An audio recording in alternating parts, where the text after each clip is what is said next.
The news you can count on. Mayport to Ponte Vedra Beach. The Island Times News Update begins right now. Here's Tom Patton. Welcome to the Island Times News Update. I'm Tom Patton. Joe Garrity has officially accepted an offer to become the city manager in Atlantic Beach, a position that will pay him a base salary of $140,000 per year. Garrity's nomination had been unanimously confirmed by the commission last week, and City Attorney Brenna Durden, working with city staff and Commissioner Blythe Waters, drew up the contract and presented it to Garrity, who accepted it with no changes.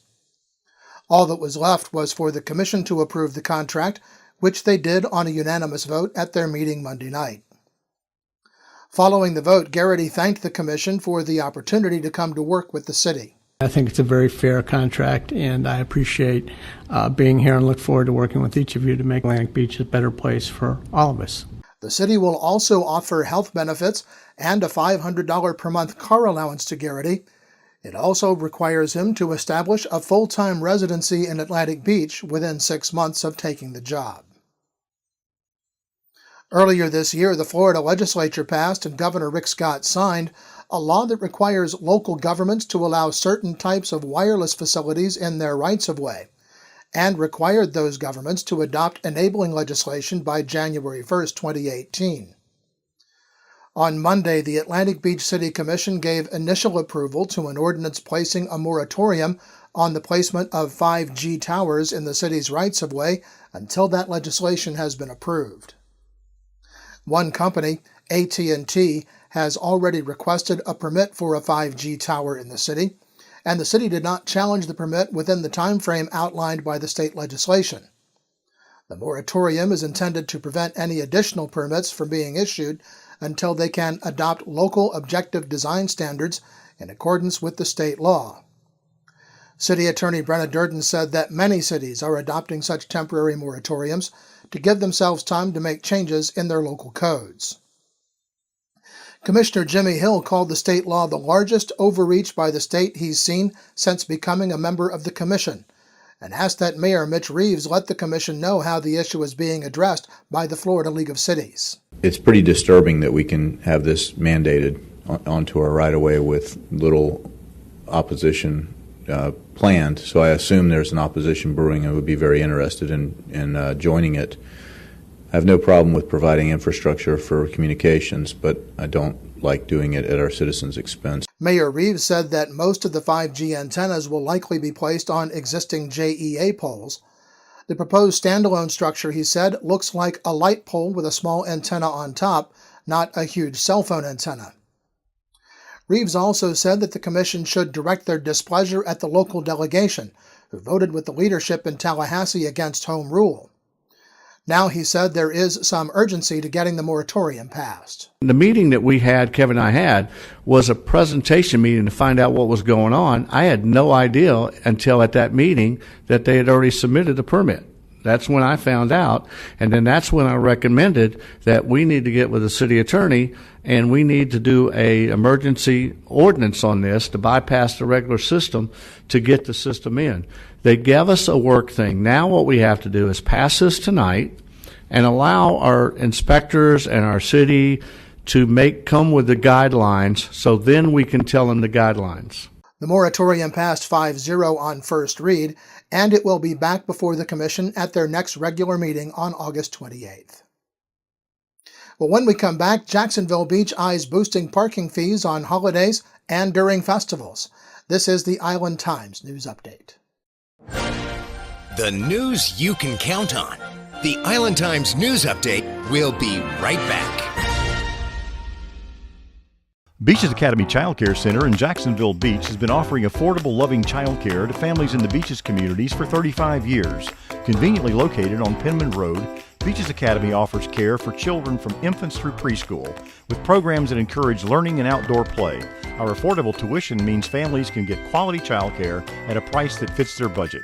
Contact Beaches Academy at 246-3885 and schedule a tour of our center. Beaches Academy, the child always comes first. Welcome back to the Island Times News Update. I'm Tom Patton. Jacksonville Beach has been charging non-residents a $5 fee to park in its municipal lot since 2010 during the weekends in the warm weather months. Now the City Council will consider a resolution to increase those fees for holidays and festivals. The fees apply to the Pier, Ritz, and Latham Plaza parking lots on weekends during the summer months. After comparing parking charges in comparable cities, City Manager George Forbes said that the city would like some flexibility with regards to the hours of paid parking and the days of operations. Under the proposal, the city would increase the parking fee from $5 to $10 per vehicle on days when festivals are being held. On holiday weekends, when the holiday falls on a Friday, Saturday, Sunday, or Monday, the fee will also increase to $10 per vehicle any day of the weekend. The resolution would also extend the parking fee through October. It currently ends at the end of September. Jacksonville Beach residents would still be exempt from the fee when they show a driver's license that indicates they live in the city. The resolution only requires one vote of the council to be enacted. A comparison of several parking kiosk systems is on the agenda for the Neptune Beach City Council for discussion Monday night. The city will consider systems offered by Parkeon, Parking Box, and Kale America. In scoring sheets posted on the Neptune Beach website, the system offered by Parkeon was ranked the best of the three. The initial cost of the acquisition and installation of that company's kiosks is $59,635. The cost of the initial software installation and configuration is $7,575, and the annual cost of upkeep and maintenance of the system is estimated at $7,320. The system operates on solar power. Monday's discussion will be focused on the vendors. It has not been determined how many kiosks will be needed and where they will be placed. And Neptune Beach will soon begin the process of soliciting proposals for the redevelopment of the parcels currently occupied by City Hall and the Public Safety Building. During its workshop meeting Monday night, the council will discuss a request for proposals from parties interested in redevelopment via purchase and sale or lease agreement, the parcels at 116 First Street and 200 Lemon Street.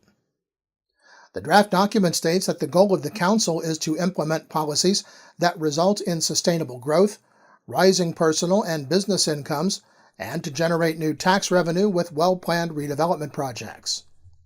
Public-private partnerships are encouraged. Among the criteria that will be considered by the council in the proposals are the amount, type, and location of green space, parking, effect on tourism and commerce, and interconnectivity to other parts of town center, as well as the beach. Monday's discussion will center on refining the RFP. There is currently no timeline for the relocation of City Hall. We'll check the tropics and the weather for Monday's eclipse in just a moment. This is the Island Times News Update. The news you can count on. The Island Times News Update will be right back. Charlie's Tropic Heating and Air Conditioning in Atlantic Beach offers a full range of residential and commercial heating and air conditioning services, from new installation to replacement and remodeling. Charlie's Tropic Heating and Air Conditioning can keep your home comfortable year-round, and they offer preventive maintenance contracts to keep your system running at peak efficiency. Charlie's Tropic Heating and Air Conditioning is an authorized Bryant dealer and will service all brands. For year-round comfort in your home or business, contact the original Charlie's Tropic Heating and Air Conditioning at 241-1788. The news you can count on. Mayport to Ponte Vedra Beach, forecasting your beaches. This is your local look weather. The tropics are busy right now with Tropical Storm Harvey forming Thursday afternoon and two more systems looking like they have a chance to develop over the next several days. Harvey is expected to stay well south of Florida as it tracks to the west. A second system has a good chance of development over the weekend, but it is still too early to tell how much it might strengthen and where it might track. Conditions are expected to be less favorable for development towards the first of next week. Our local forecast is calling for a daily chance of showers and thunderstorms through Wednesday of next week, and it could be mostly cloudy here on the island on Monday for the eclipse. Highs will be in the upper 80s to near 90, and lows will fall into the upper 70s. The Island Times is always digital. always free at theislandtimes.com. Like us on Facebook and follow us on Twitter to be the first to know about stories posted on the Island Times. I'm Tom Patton. Thanks for watching.